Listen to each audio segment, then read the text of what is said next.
So hey, good morning. This is Clay with Clay's AC and Auto Repair and Clay Motion here in Grand Rapids, Michigan, along with Jeff Pawi.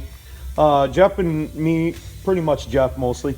We're going to do some timing on this 3.7 V6 in this 2005 Jeep Grand Cherokee. This is going to be also helpful on the 4.7. The timing is identical. And we've done several of these. We're going to remove the heads, do the valves and everything else. If this video is helpful, please like. Send me some great comments. If you want to get a message to me, do it right through Clay's AC and Auto Repair on Facebook. And remember, if anybody else can do it, you can do it too. We're going to talk to you about the steps. You know, we're not going to show you how to do everything. We're going to do more of an explainer. We'll actually show you setting the timing when Jeff gets to that part when we put everything back together later on in a couple days here. But we took off the fuel pump, the water pump and everything and all the hoses and stuff. We're not going to show you all that because if you can do the timing on this, I think you can take all this stuff apart. So we'll be back and we'll show you some more. Hey, good afternoon. This is Clay with Clay's AC and Auto Repair and Clay Motion here in Grand Rapids, Michigan. We're going to set up the timing on this 3.7. These rules should be the same on a 4.7 as well, the V8. Although Jeff explained something to me just a minute ago. You notice that we got our chain wrapped around there and that's the way it doesn't move.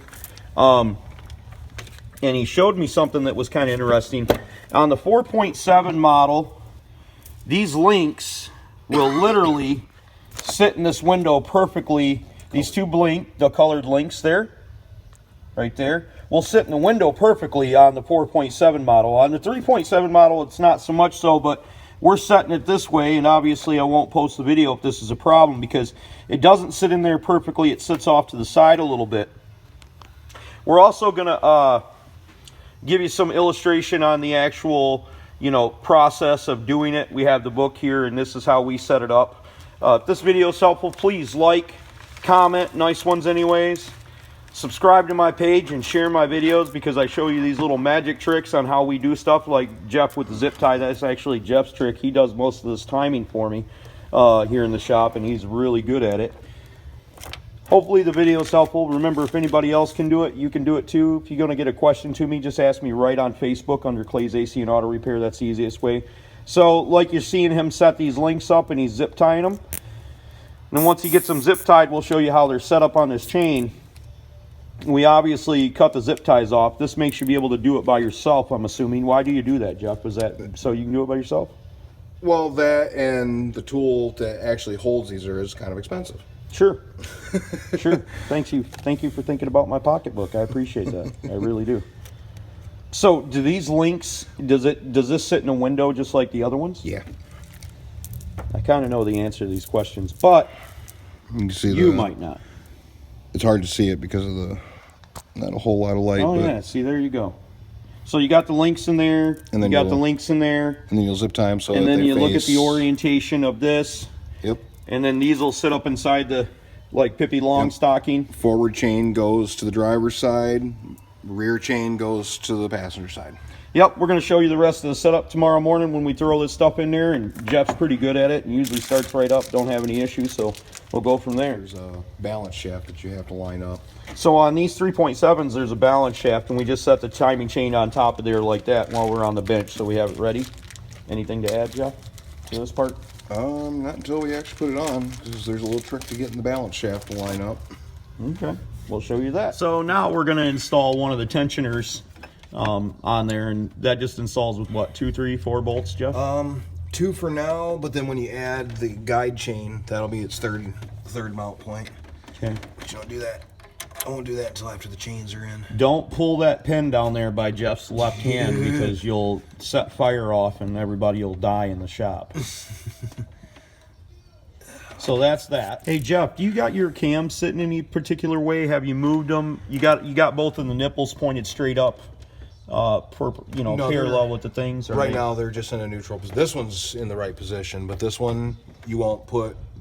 Once you bring it up, it's under a spring load. Okay. So it'll sit off to the side until you loop the chain on it. Okay. And then the chain will hold it in place. What was that, Jeff? This is your balance shaft, and you can see the timing mark on it. There's a mark, but they're helical cut gears. So when it feed it in, it'll actually be off to the side, and then as you push it in, it'll rotate that into its correct position. And then you're going to line that mark up with the because because they're helical cut. Okay. So Jeff got really excited about lubing up that shaft, so he said, I'm going to go ahead before I go home tonight. I'm going to go ahead. Can you turn in your lights? Go ahead and slide that right there on that shaft. Then he's going to pick his pigtails up, and he's going to hang them on the top of his cams. Oops, sorry, Jeff was supposed to tell you that. He's got his pick tool so he can reach around the back, grab the chains, pull them up. This is really, generally he does this by himself, and it's a little bit encumbersome. If I was doing it, I'd probably ask for help, but you know, whatever. So now he's gonna slide the other chain up in there. I'm gonna try not to help him, not because I'm lazy, but because the idea is for you to be able to do this at home. As long as he doesn't swear or cuss or anything, we'll be okay. We want to keep this friendly for the youngsters. So he set that right up there.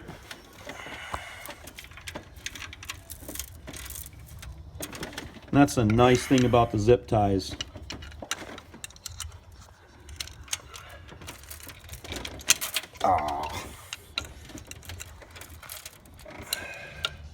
Sorry for the long video, guys.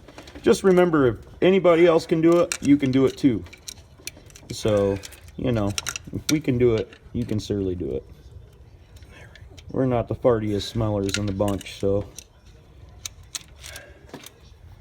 But we've done quite a few of these, actually, I should say Jeff has, and they generally turn out right. I don't know if you're going to be able to see this or not while I'm doing it. How am I going to do this? So your balance shaft was set up at the right position then, so when you slide that on there and it goes into them gears.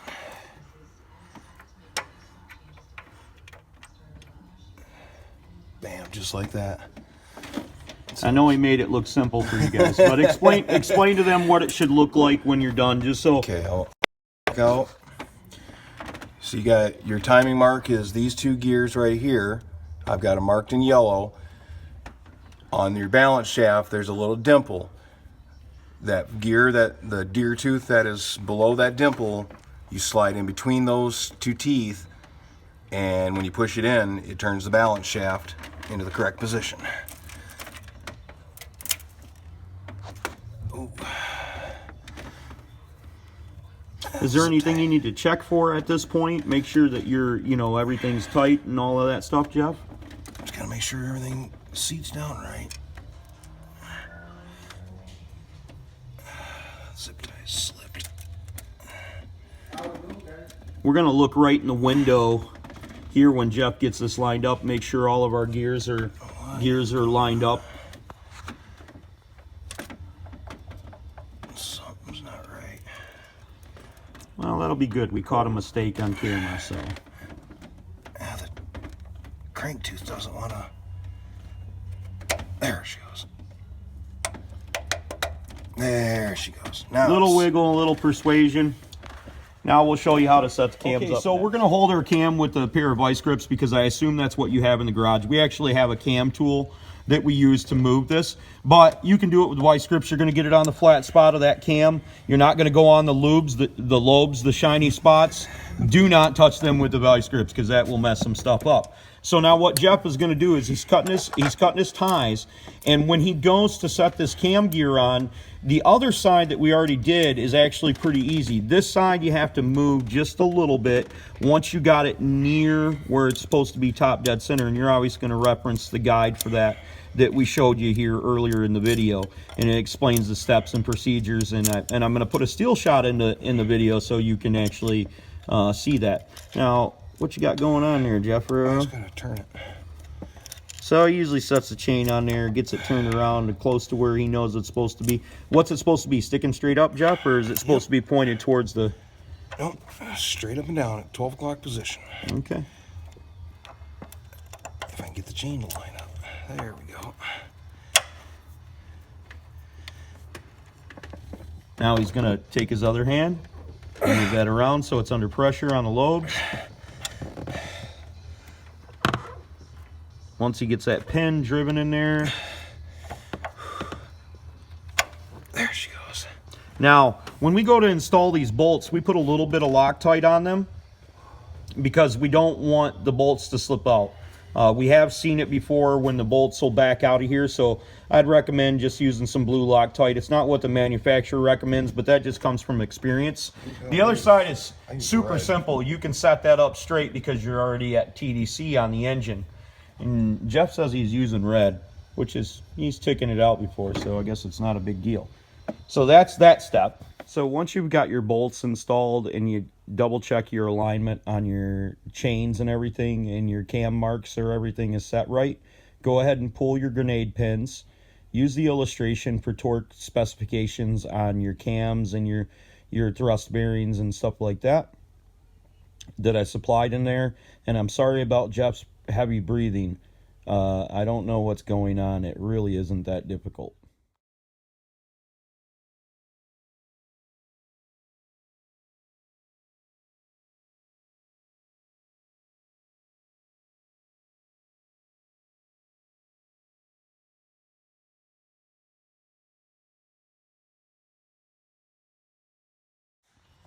Okay, so we got all our timing set. I'm going to give you a quick overview of how it looks. Try to show you here. If this video is helpful, please like, send me nice comments, share my videos. If you want to reach me, just get a hold of me on Facebook under Clay's AC and Auto Repair. If you got a message that needs to get right away to me, I don't mind helping people out, and I don't mind answering questions if I can. I'm not God, and I can't read people's minds, and I can't tell you what's wrong with your car over the phone, but you know, I can certainly try to help, and if I can, I certainly will. Remember, don't be the next to them, be the first to you. If anybody else can do it, you can too. God bless you. Have a great day. Hope you enjoyed it.